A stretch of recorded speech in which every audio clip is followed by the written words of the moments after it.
Salam, hər vaxtınız xeyir olsun. Sınavımızın izahına baxırıq. Birinci sualımız. Qayıqçı göldə sürəti 24 olan qayıqlar sürəti 4 olan çayda axına qarşı gedərək papağını suya salır. Deməli, bu bizim qayıqçımızın gedəcəyi yoldur və axına qarşı gedir. Axına qarşı gedəndə 24-dən 4-ə çıxacam. Yəni, bunun sürəti 20-dir. Baxın, qayıqçı tutaq ki, buradadır. Bura doğru hərəkət eləyir və burada papağını suya salır. Papağı da ki, çayın axını ilə gedə bilərdi ancaq.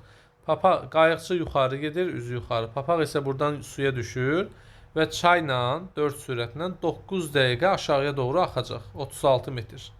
36 metr bu aşağıya doğru axır.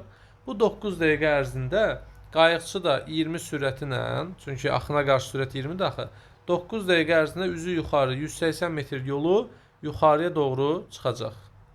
Deməli, 9 dəqiqənin sonunda papaq bu nöqtədə olacaq, qayıqçı da bu nöqtədə olacaq. Yəni, bunlar arasında ümumi məsafə 216 metr olmuş olacaq. İndi papaq öz sürətindən aşağı, öz sürətindən, çayın sürətindən 4 sürətindən aşağıya doğru gedir axın ilə. İndi qayıqçı da xəbər tutur və bunun ardınca gəlməyə başlayır. Normal sürəti 24-dür qayıqçının, 4 də çay bunu itələyəcək. 28 sürətlə bu üzü aşağı onun ardınca gəlməlidir. Eyni istiqamətli hərəkət olduğuna görə sürətlər bir-birindən çıxılır, zamana vurulur və aradakı 216-ya bərabər olur. 24T bərabərdir 216, T bərabərdir 9 dəqiqə. Yəni, qayıq papağa 9 dəqiqəyə çatar. Amma bizdən nə soruşur? Deyir ki, qayıqçı papağı suya düşəndən neçə dəqiqə sonra çatar? Papağı suya düşəndən 9 dəqiqə ərzində vaxt yedi, bunun xəbəri olmayıb. 9 dəqiqədən sonra bu xəbər tutub və bunun ardınca gəlməyə başlayıb, o xəbər tutandan da 9 dəqiqə sonra gəlib buna çatıb. Yəni, birinci 9 dəqiqə xəbər tutmadığı dəqiqədir. Üstə gəl, ikinci 9 dəqiqədə bunun gəlib ona çatdığı dəqiqədir. Yəni, papaq suya düşəndən 18 dəqiqə sonra bu ona gəlib götürmüş olacaq. Cavab oldu B variantı. Baxırıq ikinci sualımıza. Eyni güclə işləyən 3 kran birlikdə açıldıqda bir hovuzu 6 saata doldurur. Hovuz boş ikən kranlar 1 saat ara ilə açılır. Hovuz dolduqda ilk açılan krandan neçə saat su axmış olar? Gəlin belə düşünək. Eyni gücdə 3 kran əgər hovuzu 6 saatda doldurursa, deməli bir kran tək işləsə 3 vur 6, yəni 18 saata doldurar. Çünki 3'ü birlikdə, yəni hərəsi 6, 6, 6 işləsə paralel formada 3'ü birlikdə 6 saata doldurur. Bəs tək biri işləsə neçə saata doldurar?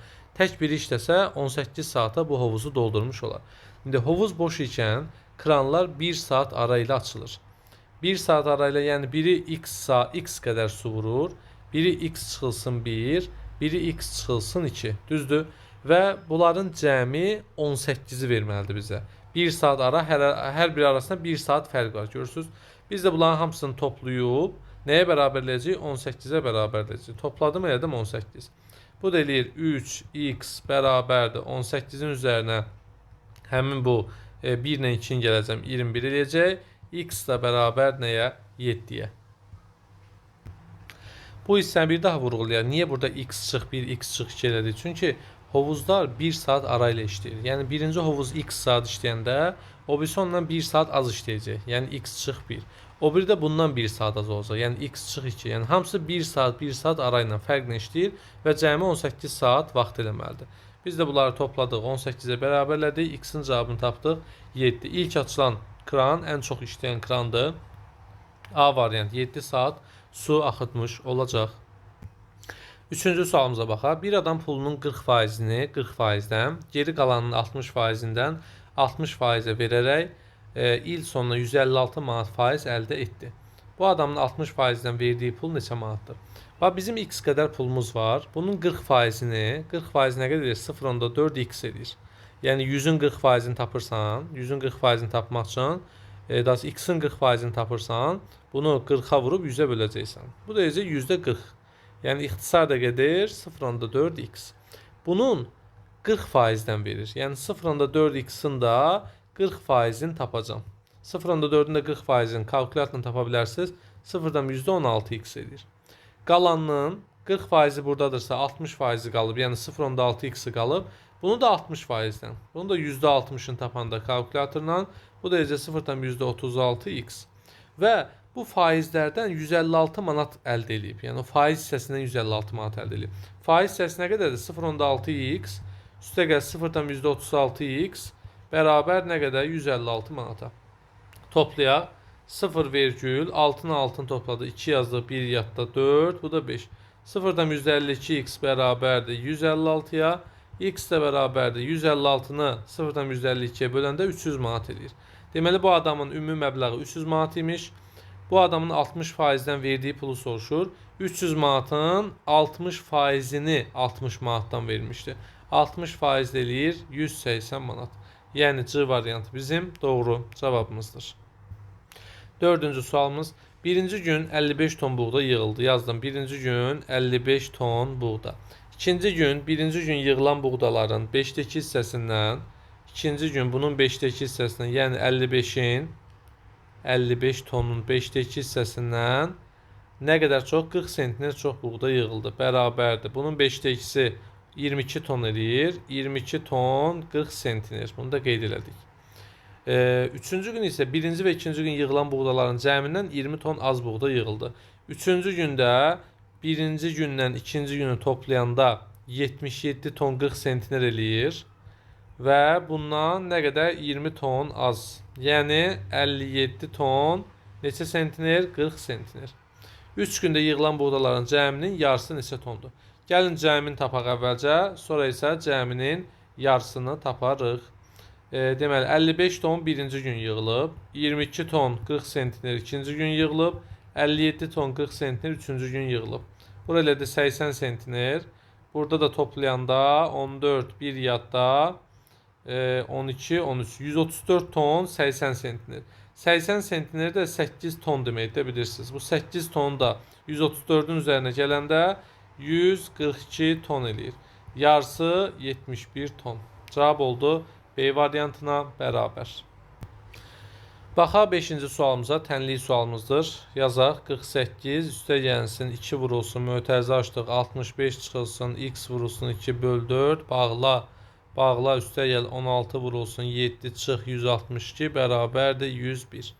101'in üstə 162 gələcəm. 101 üstə gəlsin 162. 3, 6, 2. Elə də 263. Yazdıq bura 263. Sonra 16'nı 7'ye vuracağıq. Gəlin 16'nı vuraq 7'ye, görək nə baş verir. Deməli 16 vurulsun 7. 112 eləyir. Burada buranı yazdıq 112. 263'dən 112'ni çıxacaq, eləyəcək 151. Buranı çıxdıq. Bərabərdir 151 elədi. 151. Bir mötərizə sağdan, birini soldan. 151'dən 48'i çıxacaq. 151'dən 48 çıxanda 103 eləyir. Bura elədi 103. 103 elədi. Görək gözümüzdən qaçan bir şey yoxdur.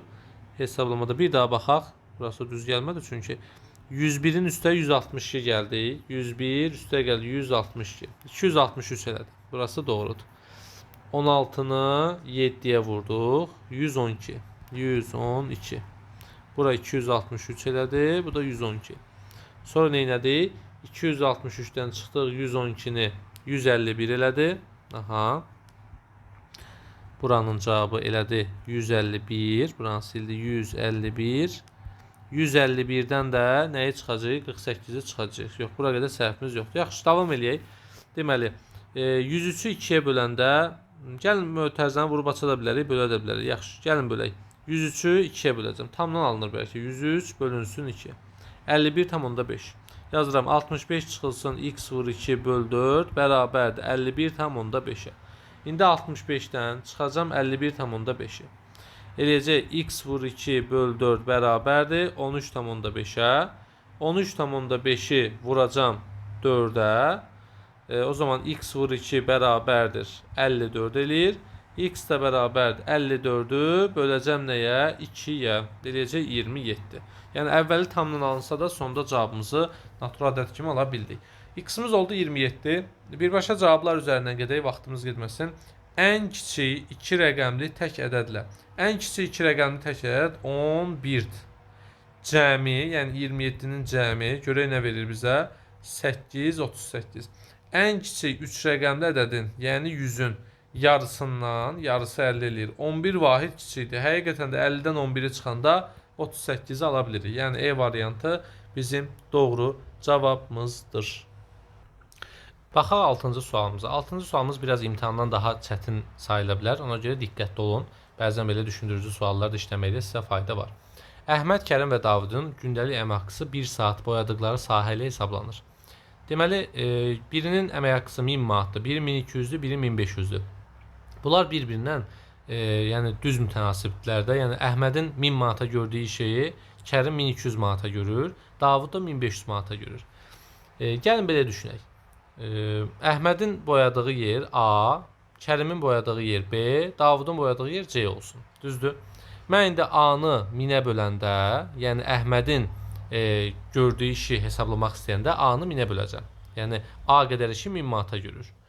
Kərim də B qədər işi 1200 manata görür. Davud da C qədər işi 1500 manata görür. Bunların bir günlük əmək haqqısıdır. Bunların məbləğləri fərqli olsa da gündəlik işləri eynidir. Məsələn, eyni iş yerində rəhbər də var, işçi də var. Hamısı eyni saat işləyir, amma əmək haqqları fərqlidir. Bu da bunların yəni işlərinin eyni olduğunu göstərir. Eyni qədər iş görürlər. Amma hərəsinin əmək haqqısı fərqlidir. Gəlin biz buna bir K hərfi deyək. Yəni bunların bir-birinə olan o asıllığı ki var, iş görmə asıllığı eynidir hər birinin və bir K hərfinə işarə olunur. İndi hər birinin Əhmədin A-sını tapmaq istəsəm, Əhmədin A-sına 1000K deyəcəm. Yəni Əhmədin boyadığı sahə 1000K-dır. Kərimin boyadığı sahə 1200K-dır. Yəni B-ni tapmaq istəyəndə K-nı 1200-ə vuracam. Və yaxud da Davudu tapmaq istəyəndə 1500-ü nəyə vuracam? K-ya vurmuş olacam. Bunların hər birinin 1 saatda boyadığı ərazilərdir. 1 saata bu qədər boyayır, 1 saata bu qədər, 1 saata bu qədər. İndi bunların ümumi boyadığı yerə, yəni bir evi neçə saata boyayırlar? 12 saata. Yəni Davudun, Əhmədin və Kərimin hərəsinin 1 saatda gördüyü işləri toplayıram. 1000K üstəgəl 1200K üstəgəl 1500K. Hamısının 1 saatda gördüyü işi toplayıram, vururam 12 saata. Bunlar 12 saat işləyiblər. Və bərabər edirəm nəyə? X-a. X da nədir? Bizim evimizin ümumi sahəsidir. Bunların hamısını hesablayanda 3700K vurulsun 12 bərabərdir X olur. Yəni bizim o ev anlayışımız ki var, o evin sahəsi X-dir. Yəni o evi boyamaq üçün bax bizə bu qədər nə lazımdır? Hissə lazımdır. Buradan gəlin K-nın ifadəsini tapaq. K bərabərdir X bölünsün 3700 vurulsun 12. Bir daha deyirik, K-nın nə olduğunu xatırladaq. Yəni biz bunların hamısını K-ya bərabərlədik ki, bunların eyni qədər iş gördüyünü tapa bilək. Yəni A böl 1000 Əhmədin 1 saatda gördüyü işdir. B böl 1200, C bölünsün 1500 və bunlar eyni qədər iş görürlər. Bu ifadədən K-nı tapdıq. Sonra nə edəcəyik? Biz indi istəyirik ki, bu görülən işi, bu işi təkcə Kərim bütün evi tək başına neçə saata boyayar. İndi Kərimin bu işi neçə saata boyadığını görmək üçün Kərim 1200 manatda düzdür, yəni 1200K-dır. Gəlin indi ifadə olaraq belə yazaq. Yazaq ki 1200K bərabərdir. K-nın əvəzinə nə yazacağam? Yazacağam 1200 vurulsun. K-nın yerinə X bölünsün 3700 vurulsun 12 yazıram. Bərabərdir. Bunlar da ixtisar gedir. Sıfırlar getdi, 12'lər getdi. Qaldı X bölünsün 37. Düzdür. İndi ümumi işimiz X idi. Kərim bu işi X böl 37 vaxtda görəcək. Yəni mən X-ı neyniyəcəm? Burada böləcəm. X böl 37-yə. Bu da X vurulsun. Deməli X da 37 tərsinə çevrilir. Bərabərdir. X-lar ixtisar gedir. E variantı 37 qalmış olur. Yenə deyirəm, bu sual imtahandan çətin sual sayılır. Bilirsiniz də hər sınavda rahat sual da olur, orta sual da olur, düşündürücüdə və imtahandan da çətin olur. Yəni hər kəs də dərinə gedib başa düşməyə bilər, narahat olmasın. Biraz istədim ki, düşündürücü bir sualda görmüş olaq. Yəni burada əsas məsələ bunların əmək haqqılarını toplamaqdır. 3700 və 12 saatla bunların hasilini görməkdir. Yəni 3700 12-yə vurduq. Sonra da bunu sadəcə kimə tətbiq elədik? Kərimə tətbiq elədik. Yəni Kərim özü 1200-dür. Bunların isə ümumilikdə gördüyü iş 3700 vurulsun 12-dir. Bunlar da ixtisar gedir. 37-də 1 qalır. Yəni bunu da tərsinə çevirib 37 saat kimi görə bilərsiniz. Yəni Hər zaman yazdığımız yolla da bunu bu formada hesablaya bilərsiniz. Baxırıq 7-ci sualımıza. Cəsur anadan olanda bacısının 8 yaşı, qardaşının isə doğulmasına 4 il var idi. Deməli, Cəsur təzə doğulanda 0 yaşı var idi. Bacısının 8 yaşı var idi. Qardaşının isə doğulmasına 4 il varsa hələ -4-dədir. Yəni hələ 4 ildən sonra doğulacaq. Cəsurun qardaşının indiki yaşı 16 olduğuna görə bacısının indiki yaşını tapın. Cəsurun qardaşının yaşı 16-dırsa, deməli bu qardaş bir 16 il böyüyüb. Bir də 4 il. Çünki bunun elə doğulmağına 4 il var idi. 4 il keçib bu doğulub 0 yaşa. 16 il də keçib bu olub 16 yaşında. Yəni əvvəlki ildən indikilə 20 il vaxt keçib. O zaman bacının da 20 il yaşı böyüyəcək, olacaq 28. B variantı bizim cavabımızdır. 8-ci sual. Kəndli kənddən şəhərə 10 km/saat sürətlə 2 saat velosipedlə. Deməli, buradan bura qədər velosipedlə 10 vurulsun 2, 20 km yolu velosipedlə gedir. Və 5 saatda avtobusla gedir. Buradan bura qədər də 5 saat avtobusla, avtobusun sürətini bilmirəm 5x yazdım.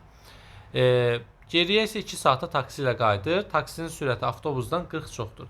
Deməli 2 saata qayıdır, amma sürət isə x-40-dır. Avtobus x-dırsa, bu isə x-40-dır. Getdiyi yol, gəldiyi yola nədir? Bərabərdir. 20 + 5x getdiyi yol, 2 vurulsun x-40 gəldiyi yol. 20 + 5x bərabərdir 2x + 80. Buradan da 3x bərabərdir 60-a, x bərabərdir 20-yə. Kənd ilə şəhər arasındakı məsafə ya yuxarını hesablayarsan, ya da aşağını. Hər ikisi eyni cavabı verəcək. Yuxarını hesablayaq. 20 + 5 vur 20 bərabərdir 120. A variantı bizim cavabımızdır. Yazaq 9-cu sualımızı. Komandada 18 uşaq var və uşaqların yaşları cəmi 128-dir. Gəlin belə yazaq. Komandadakı uşaqların sayı oğlanlar var, bir də qızlar var. X qədər oğlan, 18 çıxılsın x qədər qız var. Və oğlanların 8 yaşı var, x-i 8-ə vuracam. Üstəgəl qızların da 4 yaşı var. 4-ü vuracam, 18 çıx x-a. Bərabər cəmi 128-dir. 8x üstəgəlsin, 18-i 4-ə vuracam. Eləcək 72 çıxılsın 4x bərabərdir 128. 8x-dan 4x-i çıxanda 4x, üstəgəl 72 bərabərdir 128. 4x bərabərdir 128-dən çıxacam 72-ni 56. X də bərabərdir 56-nı böləcəm 4-ə 14. Deməli 14 oğlan var. 18-dən 14 çıxanda 4 qız var. Bizə deyir ki, bu komandadan 2 oğlan çıxarsa, komandanın orta yaşı neçə olar? 14-dən əslində buna heç bu qədər hesablamaya ehtiyac yox idi. Oğlanların yaşı 8-dir, düzdür. 2 oğlan çıxanda heç bu qədər şeyə ehtiyac yox idi. 2 vurulsun 8, 16 yaş azalacaq, düzdür. Və komandanın orta yaşını soruşursa məcburdur bunu hesablamağa. Yaxşı, 2 dənə oğlan çıxdı. Hərəsinin 8 yaşı var, 16 yaş. Yəni 128-dən 16 yaş azaldı. Bu heç, bunu bildik. Neçə oğlan qaldı? 14 oğlandan ikisi çıxanda 12 oğlan qaldı. Və 12 oğlanın hərəsinin 8 yaşı var. 6 yazdı bir, 96 yaş bunlarındır. 4 dənə qız var, hərəsinin 4 yaşı var. 16 yaşda bulandı. Topladım, 2 yazdım, 1 yadda, 10, bu da 11, 112. 112-ni mən nə edəcəm indi? Adamların sayına böləcəm. 112-ni böləcəm, komandada artıq 16 uşaq vardı. Çünki ümumi uşaqların sayı 18 idi, ikisi getmiş olacaq. 112-ni böləcəyik, deməli 16-ya. Böləndə 16 eləyir 7. 112 bölünsün 16. Niyə 16-ya böldük? 18 uşaqdan ikisi gedib, qalıb 16-sı və orta yaş oldu. B variantı 7-yə bərabər. 10-cu sual. Soyuducunun qiyməti avtomobilin qiymətini göstərən ədədin yüzlüklər mərtəbəsindəki rəqəmin mərtəbə qiymətindən 2 dəfə çoxdur. Avtomobilin qiyməti 54.700 manatdır. 54.700 manatdır. Soyuducu avtomobilin yüzlük mərtəbəsindəki rəqəmdən 7-nin mərtəbə qiymətindən, yəni 700-dən 2 dəfə çoxdur. Yəni 1400-dür. Soyuducunun qiyməti neçə manatdır? E variantı 1400 manatdır. 11-ci sual. Sabir saat 7:30-da evdən çıxdı və işə getdi. 9 saat 20 dəqiqə işlədikdən sonra evə qayıtdı. Sabir evdən işə getməyə 35 dəqiqə vaxt sərf edirsə, saat neçədə evə çatar? Deməli 7:30-da evdən çıxdı. 9 saat 20 dəqiqə işləyib. Eləyir 16 saat 50 dəqiqə. 35 dəqiqə işdən evə getmək, 35 dəqiqə də evdən işə gəlmək. Çünki bu adam gedibsə həm də qayıtmalıdır. Yəni 70 dəqiqə bunun yoludur. 70 dəqiqə də 1 saat 10 dəqiqədir. Üstəgəl 1 saat 10 dəqiqə. Elə də 17:60, yəni 18:00-a bərabər. 12-ci sualımız. Bərabərsizdə x-in ala biləcəyi natural həllərin sayını tapın. Əvvəlcə burada 230-dan 40-ı toplayanda 270 böyüdür 11x böyüdür 222 yazırıq. Sonra hər bir əddi nəyə böləcəyik? 11-ə böləcəyik. 11-ə böləndə 24 qalıq böyüdür x böyüdür 222-ni 11-ə böləndə 20 qalıq qalır. Yəni 20-dən 21, 22, 23, 24 və s. 20 qalıqdan böyük, 24 qalıqdan kiçik. Bu aralıqda 21, 22, 23, 24 var. 4 dənə. Cavab oldu E. Bu sualı anlamaq üçün bərabərsizlik dərsinə mütləq baxın, yoxsa anlamayacaqsınız. Torbada 5 yaşıl, 7 sarı, 3 qırmızı top var. Bu da əzbərlənisi sualdır. Bunun üçün hazır link atmışam hər birinizə. Torbada ən azı neçə top çıxarmaq lazımdır ki, eyni rəngdən hökmən 3 top olsun. Baxın, hər rəng deyəndə başqa bir sualdır. Filan rəngin adı çəkəndə başqadır. Eyni rəng deyəndə başqadır. Eyni rəng deyirsə, deməli, eyni rəngdən neçə top istəyir? 3 top istəyir. 3-ü, yəni şərtdə verilən ədədi bir vahid aşağı yazacağım. 2. Vurulsun. Neçə müxtəlif rəng var? 3 müxtəlif rəng var. 3-ə. Üzərinə də hər zaman 1 gələcəm. Bu hazır əzbər qaydadır. Yəni bunu özünüz düşünməyə çalışmayın, birbaşa əzbərliyin getsin. Hesablayın deyir. Kalkulyatorla hesablaya bilərsiniz. 0,3'ü vuracaqsınız 0,2'yə. 0,3'ü 0,2'yə vuranda 0,6 eləyir. Üstə gəlsin 1,4 çıx 0,5 bərabərdir. Üstə gəl 1,4 çıxılsın 0,5 eləyir. 0,96'ya bərabər. C variantı. 5'də 3 hissəsi A olan ədədin. 5'də 3'ü A olan ədədi tapmaq üçün A-nı 3'ə bölüb 5'ə vuracam. 3 mislini tap deyir. Bunu da axırda 3'ə vuracam. 3'lər getdi 5A. Təbii ki, belə bir cavab yoxdursa biz məcburuq variantlardan tapaq.